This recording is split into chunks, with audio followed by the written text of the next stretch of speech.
rolling there, Roisin. Roll it there, Roisin. We're rolling now. Okay. Hi, everybody. Welcome to the Strategies for Change Independent Living Movement training program for disabled activists. My name is Peter Kearns, and I'm assisted here by my colleague Dr. James Casey. And this is a short video to replicate the workshops that I facilitated with the participants on the Strategy for Change course 2021. So this is I was showing 6 slides, and I was just going over introducing you to disability quality training program and the learning outcomes of that program. So James, do you want to share the first slide? Thank you. So James, want to bring up the first slide here.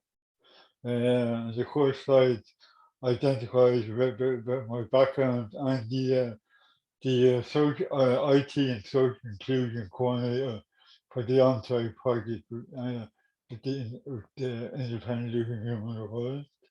And we have a team of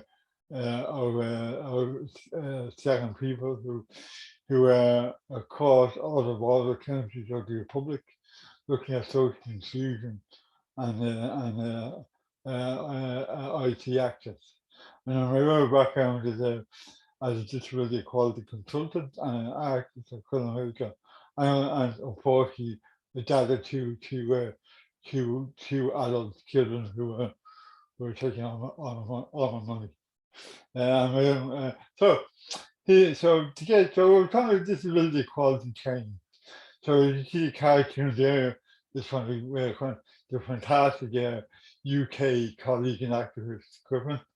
You should check out his cartoons, really good. And in the cartoons, you have 2 doctors, male and female doctor, and one doctor saying to the doctor, "What do you think they want?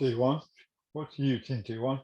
A group of disabled people with different impairments behind it saying, I want to make a difference. I want information. I want to treat the respect. It's a great cartoon, and Griffin has some fantastic cartoon. So, in terms of disability equality training, this is not what people call disability awareness training. We don't do that. We don't agree with it. We don't think we certainly do not support it. And recently, like this is I'm recording this in October 2021. Recently, another disability sector organisation, won't say who you were, has a non-disabled personality going on a wheelchair, pretending to be disabled for the day. We don't do that kind of stuff. So in my workshop, there's no wheelchairs, none of that stuff, because we're looking at disability equality. We're looking at what actually disabled does. You know, is it just as simple as steps or codes? Well, they are important. They're the easy bits to fix, and there's still a lot to fix. But what actually disables us on a daily basis? So this presentation is just a quick introduction to disability equality. And also just to give an example of what was delivered on the Strategies for Change program. So we get to the second slide, James. Thanks. So on the Strategies for Change program, the learning outcomes that I delivered over two nights to identify and decode and deconstruct the term disability. So what do you actually mean by that term disability?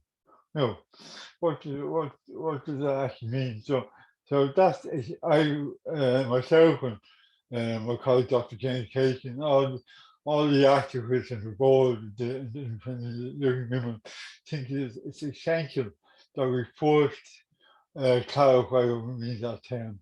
Well, we're only going that term is used regularly in the population. So we have to be confident and we have to own that term.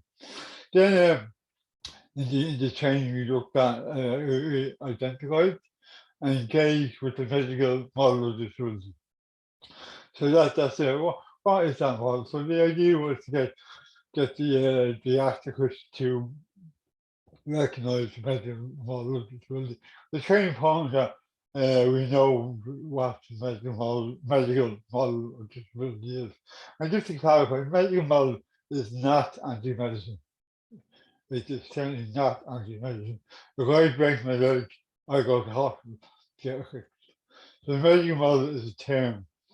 It's a term that identifies a model, a way of thinking, an idea that about disability that we as an activist do not agree with. But we need to identify what that is first.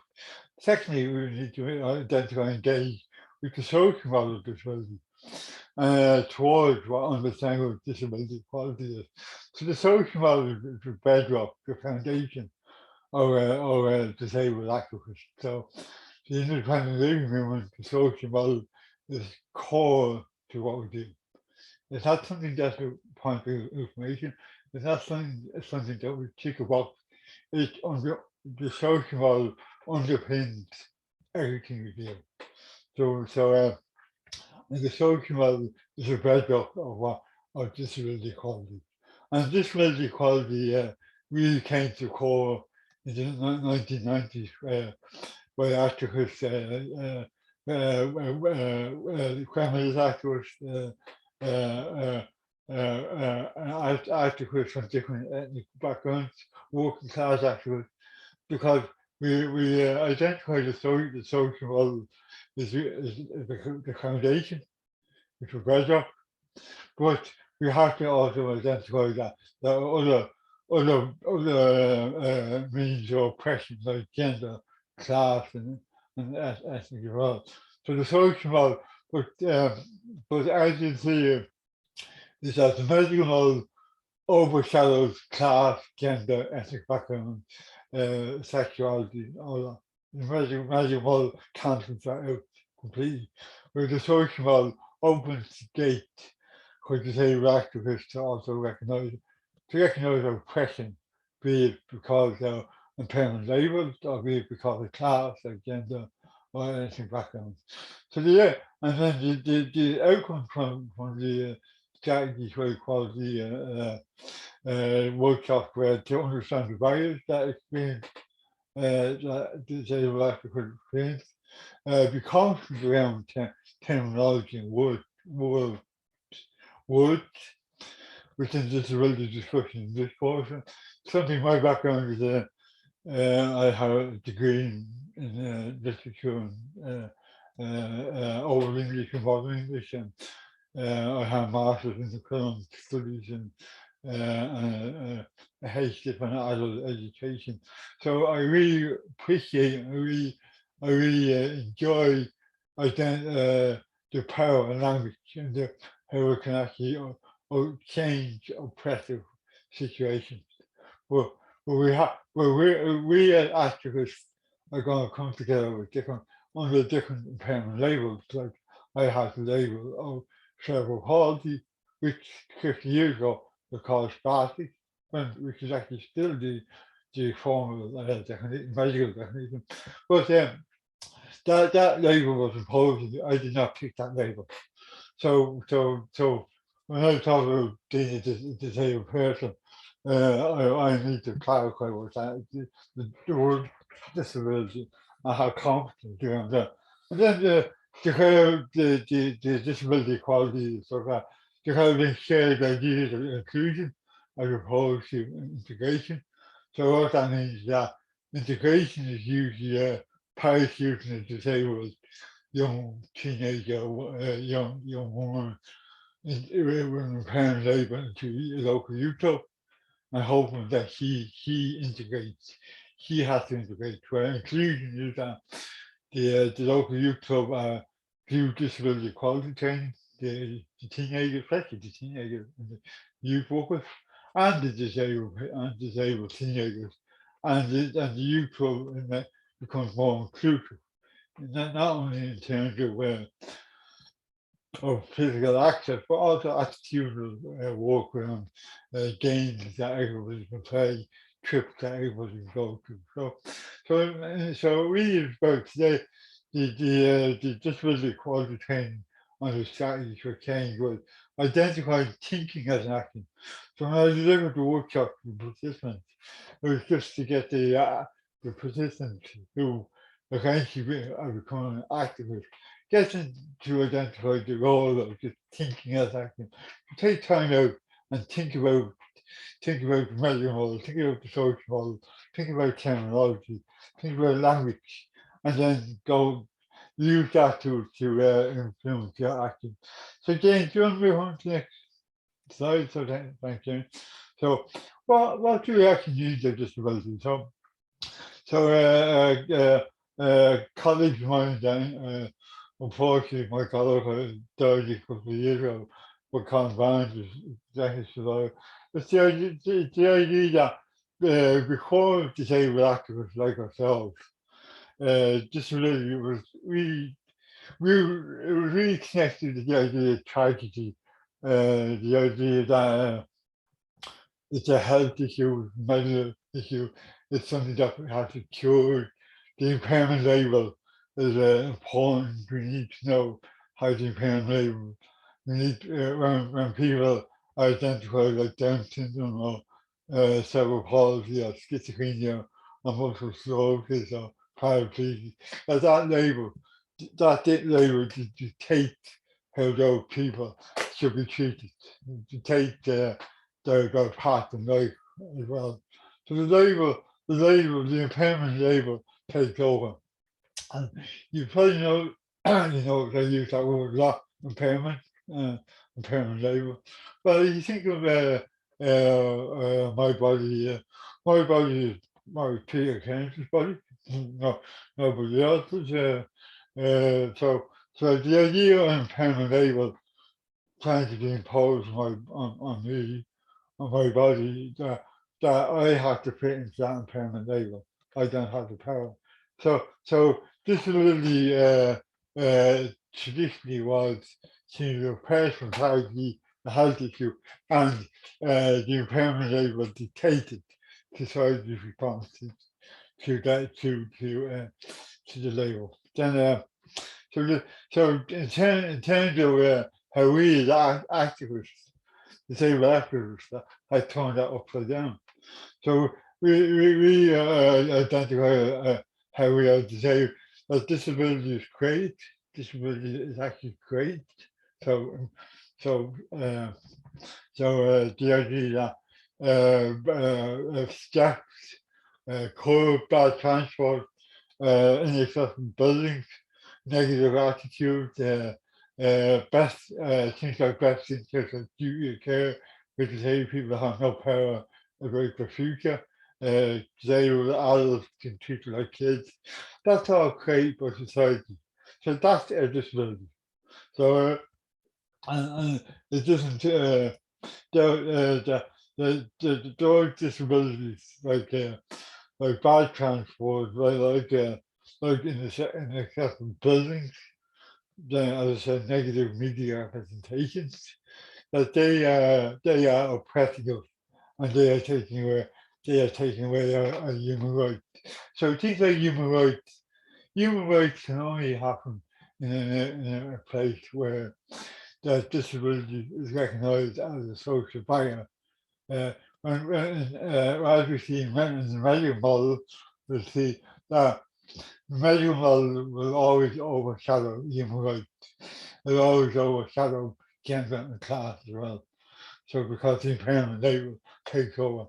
So for human rights to work, it really can only work from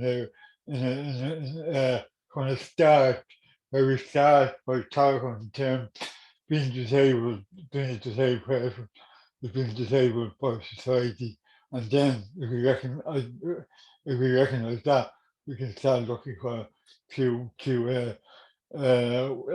collectively struggle against oppression and collectively make sure our human rights are being upheld. So the idea of perceived impairments and all. So the idea that for disabled activists that their impairments are perceived. Like you think before the British Industrial Revolution, terms like cerebral palsy or even spastic or Down syndrome, they did not exist. They came to the fore during the Industrial Revolution, which started in Britain, it spread across Europe and America. That they came to the fore because institutions were set up and doctors were given the power to create labels, so people had labels they could be locked away, and capitalism would not be slowed down. The idea was that capitalism would not be slowed down by people who don't fit into neat physical and sensory boxes. So the Industrial Revolution started to create institutions at home and all that. Usually charity based, usually religious based, and they were quite keen that the state would allow doctors to create labels so people could be locked away. And that included not only people in permanent labels, also like gay men, homosexual men, but labels, and they could be institutionalized. And once you have a label, it can be cured.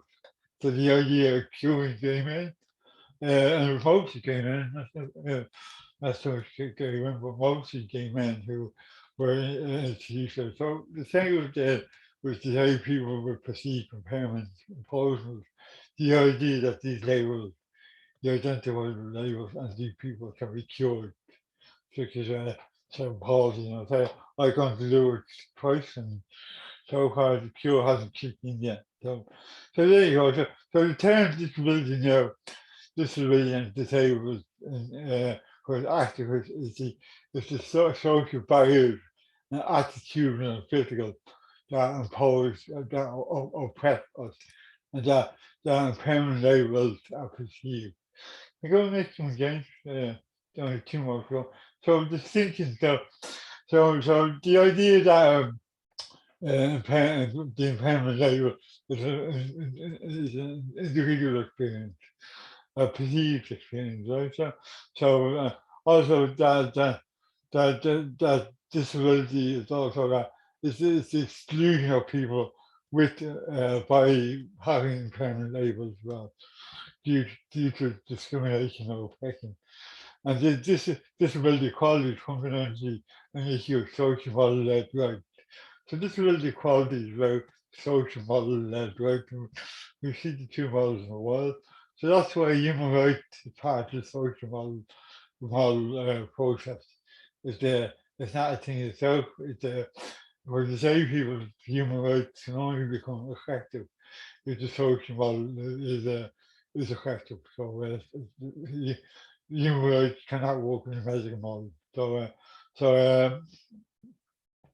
our focus as activists on the strategy for change program.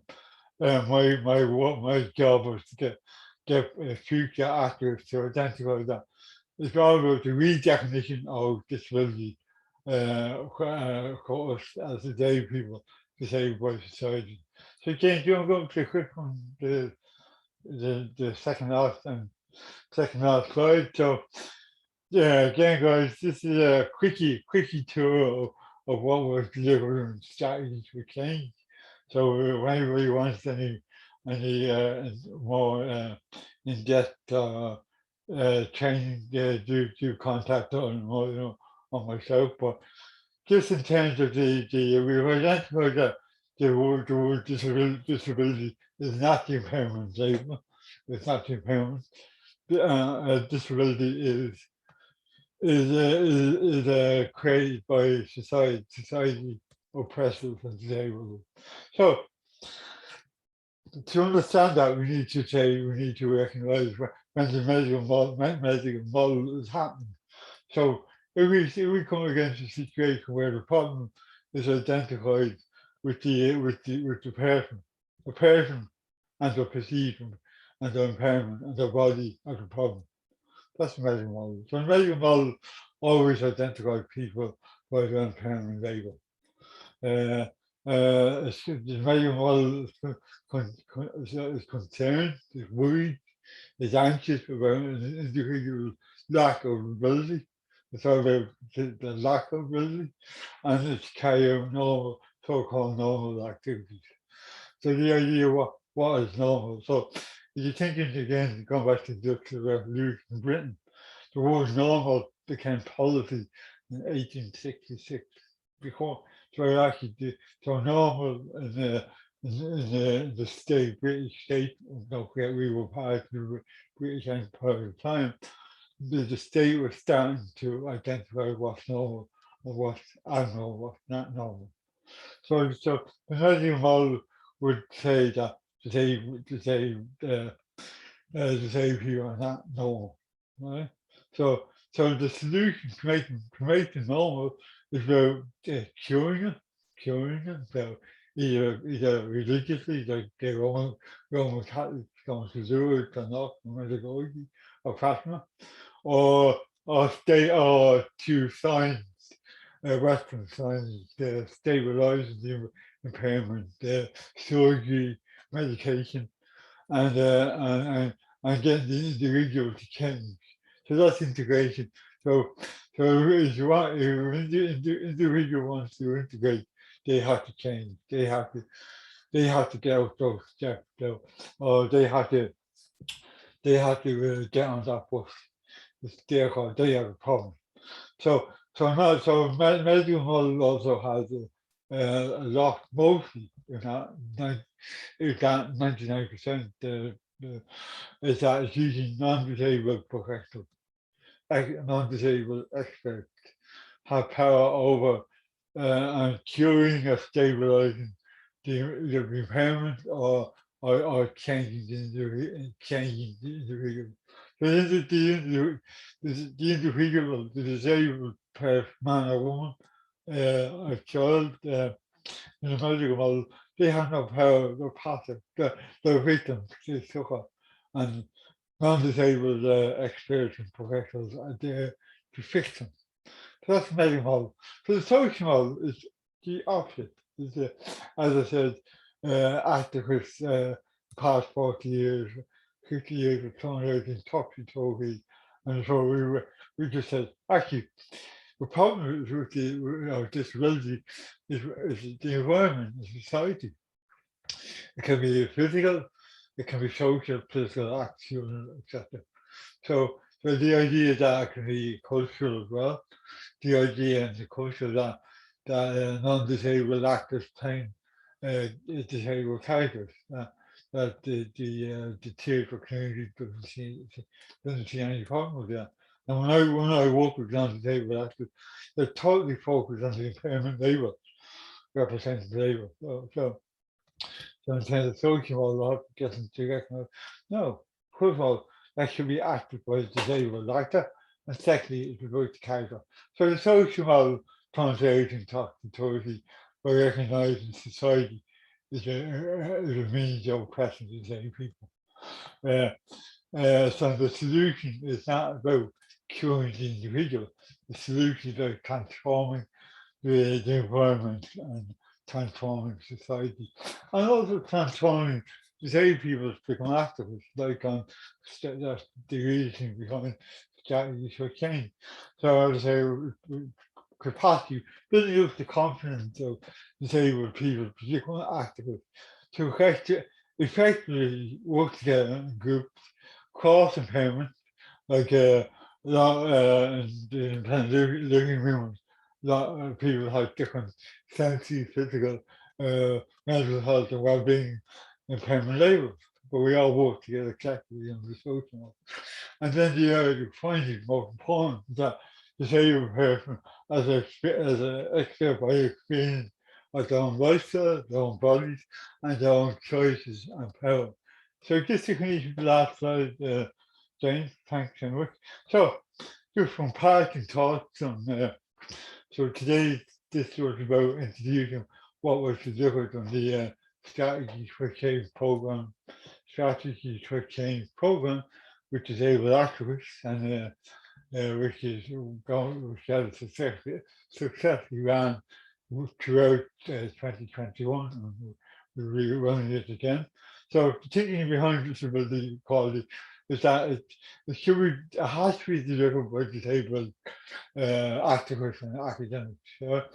Disabled activists, so myself, an academic, also I lecture on disability equality in UIG, and here in Northwest and Sligo. So because we understand and appreciate that we're dealing with oppression, and we know we can transform it. I don't know if even the cross-border projects that we have on site, we have over 600 disabled adults in the cross-border project that they're becoming more effective with local activists. And the idea is developing local county-based disabled persons organisations working kind of social model, but also recognising that they have to transform medical model values.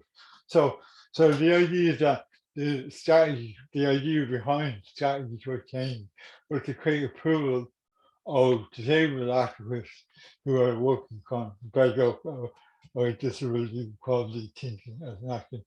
So thanks for listening in, and I hope that explains the disability equality background to my strategy for change. And thank you, Dr. Jane Casey, for doing great technical background, and I hope to see you all soon. Bye.